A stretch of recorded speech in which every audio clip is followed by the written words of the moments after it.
Basic colony ಶಾಲೆಯಲ್ಲಿ LKG UKG ಆಂಗ್ಲ ಮಾಧ್ಯಮ ಆರಂಭಕ್ಕೆ ಮನವಿ. ದಾಂಡೇಲಿ ಸಮೀಪದ ಬಿಸಿ ಕಾಲೋನಿ ಸರ್ಕಾರಿ ಹಿರಿಯ ಪ್ರಾಥಮಿಕ ಶಾಲೆಯಲ್ಲಿ ಆಂಗ್ಲ ಮಾಧ್ಯಮದ ಎಲ್ಕೆಜಿ ಹಾಗೂ ಯುಕೆಜಿ ತರಗತಿಗಳನ್ನು ಆರಂಭಿಸಬೇಕೆಂದು ಕರ್ನಾಟಕ ಬಹುಜನ ಚಳುವಳಿ ಸಂಘ ವತಿಯಿಂದ ಹಳಿಯಾಳ ಶಿಕ್ಷಣ ಇಲಾಖೆ ಅಧಿಕಾರಿಗಳಿಗೆ ಮನವಿ ಸಲ್ಲಿಸಲಾಯಿತು. ಈ ವೇಳೆ ಸಂಘಟನೆಯ ಪದಾಧಿಕಾರಿಗಳು ಮಾತನಾಡಿ, ಬೇಸಿಕ್ ಕಾಲೋನಿಯ ಸುತ್ತಮುತ್ತಲಿನ ಬಡ ಹಾಗೂ ಮಧ್ಯಮ ವರ್ಗದ ಮಕ್ಕಳಿಗೆ ಪ್ರಾಥಮಿಕ ಹಂತದಲ್ಲಿಯೇ ಆಂಗ್ಲ ಮಾಧ್ಯಮದಲ್ಲಿ ಶಿಕ್ಷಣ ಪಡೆಯಲು ಅವಕಾಶ ಕಲ್ಪಿಸಬೇಕು. ಇದರಿಂದ ಮಕ್ಕಳಿಗೆ ಉತ್ತಮ ಶಿಕ್ಷಣ ದೊರೆಯುವುದರ ಜೊತೆಗೆ ಪೋಷಕರಿಗೂ ಅನುಕೂಲವಾಗುತ್ತದೆ ಎಂದು ತಿಳಿಸಿದರು.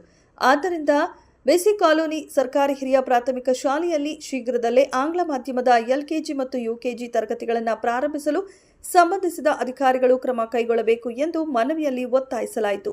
ಈ ಸಂದರ್ಭದಲ್ಲಿ ಕರ್ನಾಟಕ ಬಹುಜನ ಚಳುವಳಿ ಸಂಘದ ಪದಾಧಿಕಾರಿಗಳು ಹಾಗೂ ಸದಸ್ಯರು ಉಪಸ್ಥಿತರಿದ್ದರು. ಸ್ಥಳ ಹಳಿಯಾಳ. ವರದಿ ಆಯಿಷಾ ಮುಕಾಶಿ. ಕ್ಷಣದ ಸುದ್ದಿಗಾಗಿ ವೀಕ್ಷಿಸಿ ರಾಷ್ಟ್ರಧ್ವನಿ ನ್ಯೂಸ್ ಕನ್ನಡ. ಸ್ವಸಹಾಯ ಸಂಘಗಳ ಮಾಸಿಕ ಸಭೆ, ವಿವಿಧ ಯೋಜನೆಗಳ ಕುರಿತು ಮಾಹಿತಿ. ಮಾವಳಂಗಿ ಡಾಕ್ಟರ್ ಬಿಆರ್ ಅಂಬೇಡ್ಕರ್ ವಿದ್ಯಾ ಮಂದಿರದಲ್ಲಿ ಪ್ರತಿ ತಿಂಗಳು 10ರಂದು ನಡೆಯುವ ಸ್ವಸಹಾಯ ಸಂಘಗಳ ಮಾಸಿಕ ಸಭೆ ಇವತ್ತು ಕೂಡ ನಡೆಯಿತು. ಕಳೆದ 6 ವರ್ಷಗಳಿಂದ ಯಾವುದೇ ಸರ್ಕಾರದ ಅನುದಾನವಿಲ್ಲದೆ 5 ಮಹಿಳಾ ಸ್ವಸಹಾಯ ಸಂಘಗಳು ಈ ಸಭೆಯನ್ನ ನಿರಂತರವಾಗಿ ನಡೆಸಿಕೊಂಡು ಬರುತ್ತಿವೆ.